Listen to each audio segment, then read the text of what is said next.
Hello, people. It's Evie again. I'm actually, ready to go out because I have class in about 45 minutes.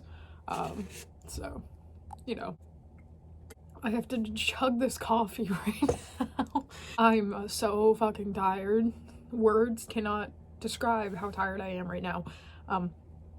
But yeah, hey. Today I wanted to read another Chris Chan poem because I was surprised by how many views it had when I woke up. It had about twice that I usually do. And I mean, 40 is not a lot, but it's good enough for me. It makes me want to do more. Before I go to class, I guess I'll read this little poem for you real quick. Tell you how I feel. Tell you Chris is an idiot, because I know that's why you came here. Alright, so, with that being said, let's see which one we will read today. I want a girlfriend for Christmas. Oh, that sounds so nice. Okay. It's nice and short. It's nice and short, okay? I feel like this can be a 2-poem video now. Perfect. Love it, love it, love it. I want a girlfriend for Christmas is Chris's Christmas poem for Sonnet News Dash number 6, dated December 4th, 2004. Oh my god, this is only 2 years older than me. Not even.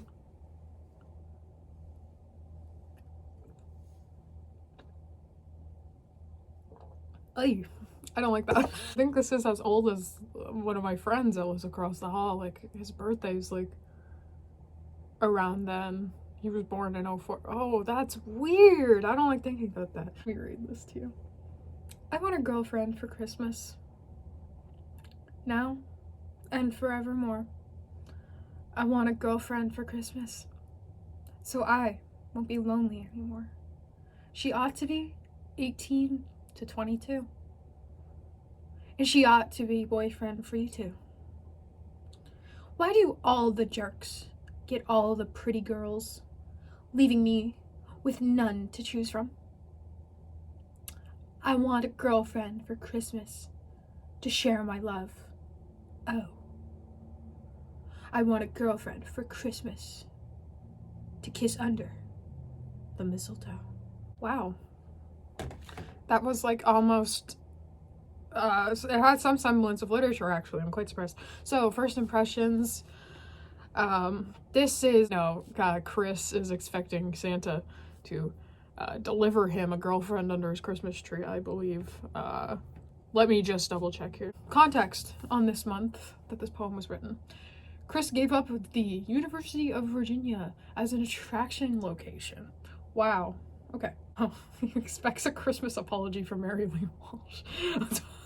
Chris records himself performing "So Need a Cute Girl" and "All I Want for Christmas is a Pretty Girlfriend."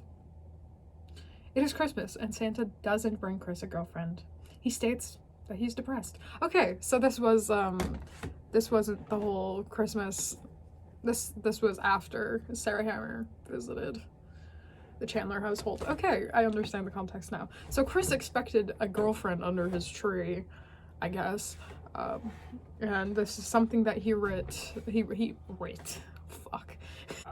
wrote before Christmas at the beginning of the month, anticipating that Santa was real and that Santa would bring him a girlfriend. At this point, I'm guessing because he says 18 to 22, he was 22 years old. I'm not sure if he actually believes in Santa, or if he just wants to believe that Santa is real so he can get what he wants without working for it. But I find this very interesting now knowing the context behind this poem. As for how it's written, let me get my English analysis skills in here. So we have the repetition of "I want a girlfriend for Christmas" in both the first, second, and then the second last and the last lines. This is very interesting. It definitely, straight up just tells you what the point of this poem is. It's that Chris wants a girlfriend. It's an effective use of repetition. It definitely gets the point across. I particularly, if I was writing this, I wouldn't be so specific. I'd probably use a little bit more symbolism, a little more metaphor, but I mean, there's nothing wrong with being literal in a piece of poetry. The rhyming scheme, he does have a rhyming scheme here. The only pair that doesn't rhyme is "Why do all the jerks get all the pretty girls, leaving me with none to choose from?" which stands out from the rest of the poem because it doesn't have that rhyming scheme. It makes you really focus in on those 2 lines. And what this reads to me is that Chris hates all men, and I know that that's true, but the way that it reads, he's just putting so much emphasis on men sucking that it's like, I get it. So, I mean, effective use of that, I guess. We actually, in modern writing, we tend to avoid rhyming schemes at the end of lines. Instead, we use consonants, which is the rhyming of vowels or the sounds within words. It's just very, like, a basic writing thing. There's just more you can do with rhyming. But, I mean, again, I think I mentioned in my last video that Chris seems to have the mentality of a child, and so him writing something like this, it doesn't make it makes sense is what I'm trying to say. I would expect a child or like a young kid to write like this. Like, if somebody told me to write in my 4th grade English class a poem, I'd likely think, oh yeah, nice end line rhyming scheme is like super great idea. So I mean, that's another thing that we noticed here, is that it's kind of reflective of Chris's mental age as well, if you read a little bit more into it, which is very interesting. I know, me reading deeply into a fucking Chris Chan poem is like really weird, but I'm a believer that there is something behind every work of art. I use art very loosely, but I feel like there's so much that can be analyzed from poems, even written by people who maybe aren't the most competent in writing. Like I said, I can pull a lot about Chris Chan as a person out of this. Like, just the fact that mentally he's 22, as he's saying in the poem, or I'm assuming he's 22, which he's saying in the poem, because he would extend the sweetheart age range depending on his age. It's written like a child would write it. I find this interesting because, again, reflects Chris's mentality. It's just, I know somebody's probably watching this and they're like, what the fuck are you talking about? And I mean, this isn't like a masterpiece. In my last video I joked about that. I was like, Chris is fucking Da Vinci. Like, no.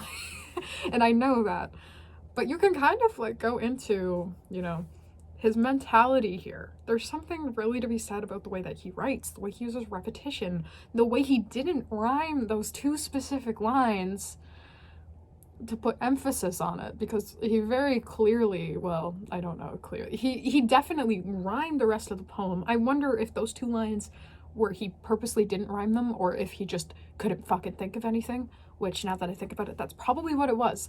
But it does have the unintended effect of, emphasizing those 2 lines that he hates men. That's something I learned in my workshop classes, is that symbols, the way things are written, they're really easily misinterpreted. I had a bunch of issues with my poem that I had to write in my writing class for my assignment, just because when we did our workshop, people thought it was about alcoholism, when in reality it was about studying. Just because of the way I explained something. I used the symbol of liquid fire in a hot air balloon to reflect like a coffee, but the people thought I meant alcohol, and I actually ended up changing the entire poem to be about like alcoholism. Not that that's something I've dealt with, but I was like, wait, that's really interesting. So maybe it's not so much that I'm too deeply interpreting it, but I'm like wildly misinterpreting what Chris has written. But I definitely get the point. I think the main idea here is that Chris is fucking lonely and he wants China. So, good on him. I'm glad he could get that point across in like literally like 8 lines. 8 lines. That's an 8-line poem. That's pretty sweet. Wow, I can't believe I actually like did a real English analysis of that. That was crazy.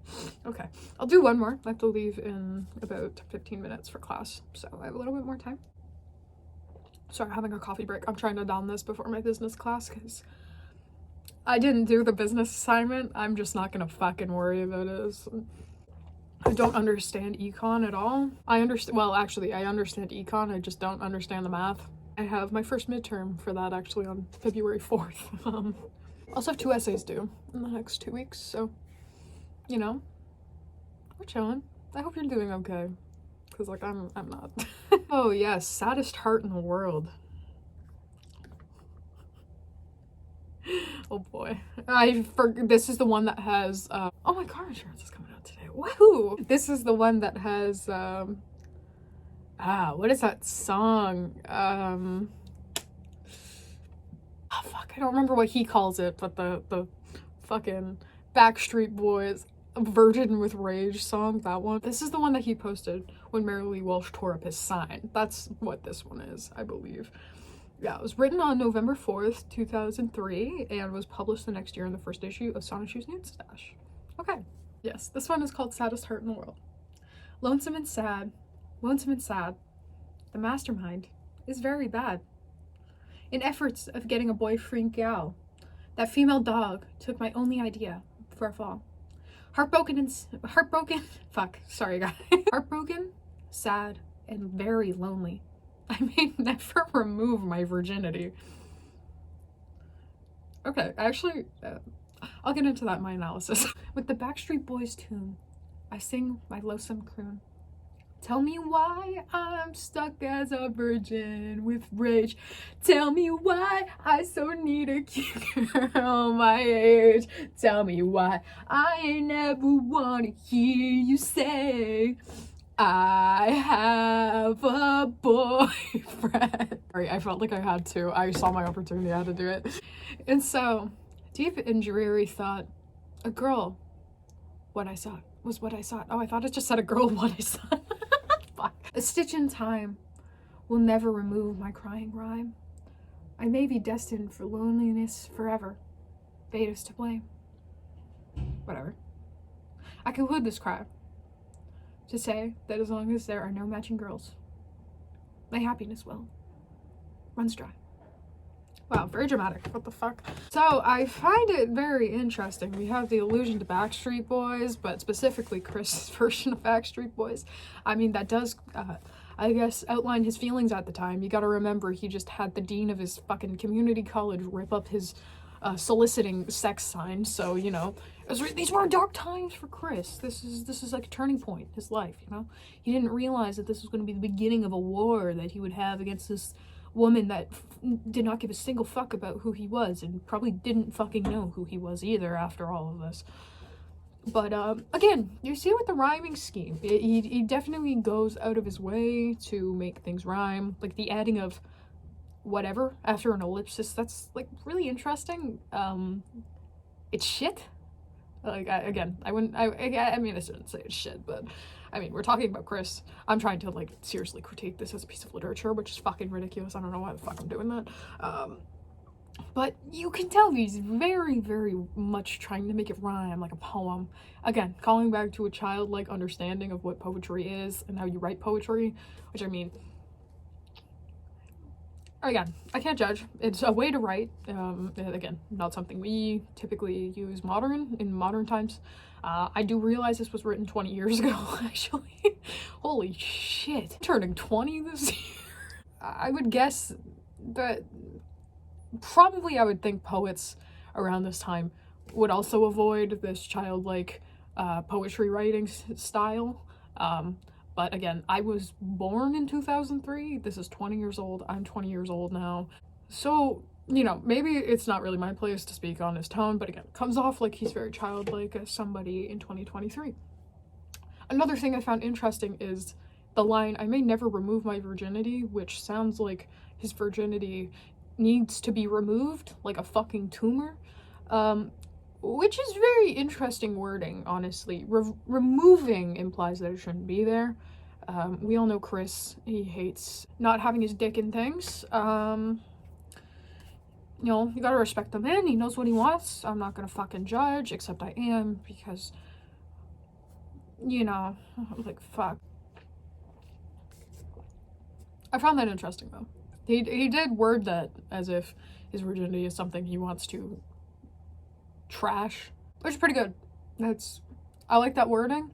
Again, I would have used more metaphorical, descriptive language, but I'm also an actual writer. Chris is a fucking dude on the internet, so, like, what do I know? It's just, interesting. The mastermind is Mary Lee Walsh, I believe. Yeah, the female dog, because you want to call her a bitch. Really clever. I really like the way he thought gal and fall rhymed, I think. They don't, but they don't even, it's not even a case of consonants. Those are just two words that look like they would rhyme, but they don't.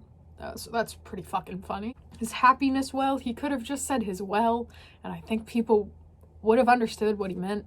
But it's Chris, and everything has to be literal. Everything has to be literal and easily understood by a 5-year-old. So, you know, that's what Chris wants to write. Not one to judge. It's just so literal. I can clearly analyze, like, the wording, the way it's written is very childlike, which he is in real life as well. There's interesting use of wording in referring to anyone that does anything remotely bad to him as being a bad mastermind and a female dog. It says a lot about who Chris is as a person, or at least as he was at this time. It's I don't know. It's a poem. It gets across his point. Not in a particularly creative way, but I don't exactly think Chris poetry is an art form like a lot of writers do, which makes sense because Chris isn't a writer, or at least not a writer of poetry. Because fuck, he's a writer. I think I should do like an analysis of like Sonichu, like the comics. I think that would be really funny. Again, I look at any piece of literature as a work of art with meaning behind it. Again, art uses very loosely, but this has meaning behind it. There is things to dissect in this, specifically in the colloquialisms. Say that. Colloquialisms? Colloquialisms. There we go. There's something to be said about the colloquialism of Chris's writing. It definitely gives an insight into the person that Chris is and was at this time. And I think that's something that you can actually analyze from his writing. I know a lot of people would look at it and be like, he's just illiterate. And I mean, that's a valid point to make, but that's more of an observation than a dissection of his writing. So, you know, maybe I should do more, is what I'm trying to say. Yeah, I have to go to class now. I have to leave in 5 minutes. So, you know, feeling really good about this. Oh, fuck, okay. If you liked the video, you know, leave a like, subscribe, or fucking don't. I don't give a fuck. This was fun. I'll do it again. I think there's about 7 more poems that I haven't read on the quickie. And obviously Chris has other works of literature that I could also fucking analyze to shit. So if you want me to do that, let me know. Give something specifically that you want me to dissect. Go for it. You know, if you want me to really tell you the meaning behind the pickle man tricked me again, I fucking will. Fuck, I don't give a shit. Like, I just make content for the people, babies. Alright, and with that being said, hope you guys all have a great day. I probably won't. I'm still not fucking awake. I have an essay to write. So, yeah, we'll see you guys next time. Bye.